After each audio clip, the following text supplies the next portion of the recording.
Hello दोस्तों, कैसे हैं आप सब लोग। आई होप आप मार्केट में बहुत अच्छा कर रहे हैं। तो आज की वीडियो में आप लोगों को बताने वाला हूं इथेनॉल स्टॉक्स के बारे में, क्योंकि आजकल इथेनॉल काफी चर्चाओं में है और गवर्नमेंट भी काफी ज्यादा काम कर रही है इथेनॉल के ऊपर। 10% से 20% इथेनॉल कर दिया है पेट्रोल के अंदर। तो आने वाले टाइम में मुझे लगता है कि इथेनॉल की वैल्यू काफी ज्यादा बढ़ने वाली है दोस्तों। वैसे तो काफी सारे स्टॉक्स हैं इथेनॉल के, बट मुझे दो स्टॉक मिले हैं जो ठीक मुझे लगे, दोनों स्टॉक्स। और इनमें से भी एक स्टॉक बहुत अच्छा है। तो दोस्तों वीडियो के लास्ट तक बने रहना, चीजों को समझना। अगर आपको ये वीडियो पसंद आती है तो वीडियो को लाइक करना और चैनल को सब्सक्राइब करना। तो जो हमारा पहला स्टॉक है वो है बालमपुर चीनी। तो अगर मैं बालमपुर चीनी का आपको पहले टेक्निकल देख लेते हैं। टेक्निकल पे अगर आप देखोगे तो ये अभी 373 रुपए के आसपास ये चल रहा है, और यहाँ पे सपोर्ट लेने के बाद इस स्टॉक ने ऊपर गया। बट अगर आप देखो, एक तो हो जाता है अगर आप टेक्निकल की बात करते हैं तो फिर आप स्विंग ट्रेडिंग की तरफ जाते हैं, जिसमें आप 2 महीने 3 महीने, पोजिशनल ट्रेडिंग थोड़ा 5-6 महीने के लिए जाते हैं। बट अगर आप इथेनॉल को एक लॉन्ग टर्म के लिए परचेस करना चाहते हैं, स्टॉक में इन्वेस्ट करना चाहते हैं, तो मैं मानूंगा कि हाँ, ये आगे चल के आपको एक अच्छे रिटर्न दे सकता है। ठीक है। तो देखो टेक्निकल में तो यही है कि आप इस स्टॉक को बाय कर सकते हैं, क्योंकि अच्छा खासा सपोर्ट लेके ऊपर गया है। और आने वाले टाइम में ये वापिस से आपको यहाँ पे ये 524 रुपए तक ये जा सकता है। थोड़ा लंबे समय तक आपको होल्ड करना पड़ेगा। बट चलो उससे पहले ना हम इसके फंडामेंटल देख लेते हैं। फंडामेंटल के लिए अगर आपको किसी भी स्टॉक को एनालिसिस करना है तो आप स्क्रीनर पे जा सकते हैं। मैं भी यहीं से देखता हूँ, कुछ और वेबसाइट्स भी हैं, बट ये ठीक है, मेरे को ये ठीक लगती है। अगर दोस्तों आप इसकी बुक वैल्यू करंट प्राइस में डिफरेंस देखते हैं तो बहुत ज्यादा डिफरेंस नहीं है, ठीक ठाक है। कंपनी काफी बड़ी कंपनी है। अगर मार्केट कैप की बात करें तो 7,000 करोड़, 7,500 करोड़ के आसपास की ये मार्केट की है कैप इसकी। बट अगर आप इसका डिविडेंड देखें तो यहाँ पे थोड़ा सा मैं पीछे हूं कि अगर हम लॉन्ग टर्म के लिए जाते हैं तो कहीं ना कहीं हम ये सोचते हैं कि यार डिविडेंड भी हमें मिलता रहे तो एक वो प्लस पॉइंट रहता है और वो हमारा पैसा कंपाउंड होता रहता है। तो डिविडेंड इसे बिल्कुल भी ये कंपनी आपको नहीं देती है। तो ये कहीं ना कहीं था, मेरे माइंड में भी था, आपको भी ये देखना होगा। अगर आप डिविडेंड को लेकर ना लॉन्ग टर्म के लिए जाते हैं तो वो एक आपकी चॉइस हो जाती है। बट मैं हमेशा लॉन्ग टर्म के लिए अगर सोचता हूँ तो मैं डिविडेंड जरूर देखता हूँ। अगर कंपनी की अपना कॉन्स की बात करें तो सेल्स ग्रोथ काफी गिरी हुई है कंपनी की, बट कंपनी अपना डेट रेड्यूस कर रही है, ये एक प्लस पॉइंट है इस कंपनी को लेकर। अगर हम इसके बात करते हैं सेल्स की, तो सेल्स में भी एक हमें यहाँ पे गिरावट देखने को मिल रही है। दिसंबर में और भी ज्यादा गिरावट थी सेल्स में।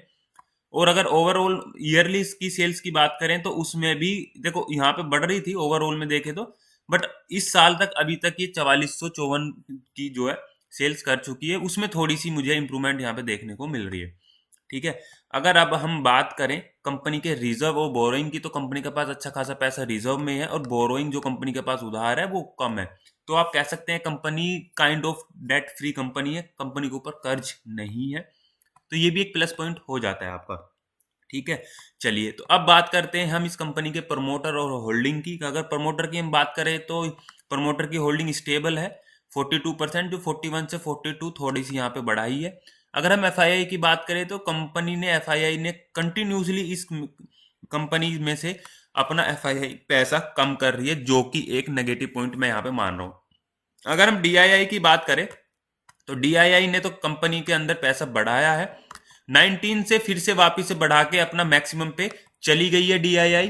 तो ये एक प्लस पॉइंट फिर से हो जाता है यहाँ पे कि भाई एफआईआई निकाल रही तो चलो डीआईआई ने तो अपना पैसा यहाँ पे बढ़ाया। ठीक है। पब्लिक का पैसा 23% कंपनी का पैसा इस स्टॉक में लगा हुआ है।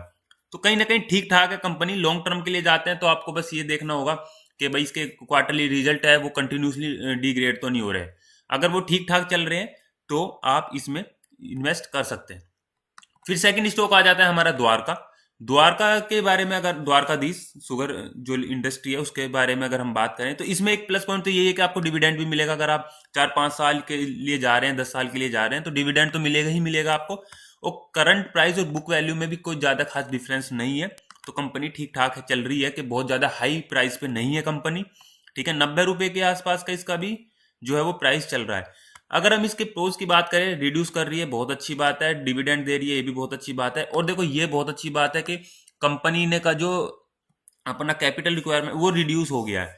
देखो एक क्या होता है, जब कंपनी सपोज कोई इन्वेस्ट करती है कोई पैसा, उसका जो रिटर्न आता है या फिर किसी को पैसा देती है या कोई इन्वेस्ट करता है तो उसके जो रिटर्न आते हैं उससे रिलेटेड ये पॉइंट हो जाता है कि भाई सपोज करो कंपनी का माल बिका, और माल ऐसा तो नहीं है कि माल बिका और तो अगले दिन ही पैसा आ जाएगा। वो बोलते हैं कि भाई हम 1 महीने बाद आपका सारा पैसा दे देंगे, 2 महीने बाद पैसा दे देंगे, तो उसमें वो रिड्यूस हुआ है यहाँ पे। तो ये एक प्लस पॉइंट है कि कंपनी को पैसा जल्दी मिल रहा है अपना माल बेचने का। अगर हम सेल्स की बात करें तो कंपनी की सेल्स में एक अच्छी खासी मुझे ग्रोथ देखने को मिली है, बट हाँ, दिसंबर 2022 का जो क्वार्टर था वो ठीक ठाक यहाँ पे नहीं निकला है। ठीक है, अगर हम अब ओवरऑल ईयरली की बात करें कंपनी की, तो उसमें एक अच्छी खासी आपको देखो यहाँ पे एक अच्छी इंप्रूवमेंट देखने को मिल रही है। तो इसलिए मैंने बोला था कि जो एक स्टॉक है वो मुझे ठीक लगा। ठीक है, अगर अब हम इसकी बात करें, ठीक है, रिजर्व की, तो कंपनी के पास रिजर्व है, बोरोइंग कम है बट है, और उसको धीरे धीरे कंपनी में भी रिड्यूस कर दे बट है। इस पे आपको फोकस रखना पड़ेगा अगर आप लॉन्ग टर्म के लिए इस स्टॉक में जाते हैं। ठीक है, अगर डेटर की मैं आपको बता ही चुका हूं, वो था। और प्रमोटर का सीन है इसमें 42% का। ठीक है, 42% की होल्डिंग है, एफआईआई की 5% और डीआईआई की 3%। इसमें एफआईआई और डीआईआई का पैसा नहीं है, तो एक कहीं ना कहीं ये सोचने वाली बात हो जाती है कि एफआईआई और डीआईआई इसमें कुछ ज़्यादा खास इंटरेस्ट नहीं दिखा रहे हैं। अगर गवर्नमेंट की बात करें तो ना के बराबर गवर्नमेंट का भी इसमें पैसा लगा हुआ है, बाकी का पैसा आपका पब्लिक का है। तो दोस्तों ये दो स्टॉक हैं जो मुझे ठीक लगे थे आपके इथेनॉल के। आप इनके बारे में और थोड़ी सी अच्छी रिसर्च कर सकते हैं, बट ये है कि आप कल को ये ना सोचे कि यार काश हम इन्वेस्ट कर लेते। तो आप अपनी पूरी स्टडी कर लें, कल को रिग्रेट नहीं रहना चाहिए आपको। ठीक है दोस्तों, अगर आपको वीडियो पसंद आई तो प्लीज़ वीडियो को लाइक करना, शेयर करना और चैनल को सब्सक्राइब करना। थैंक यू दोस्तों।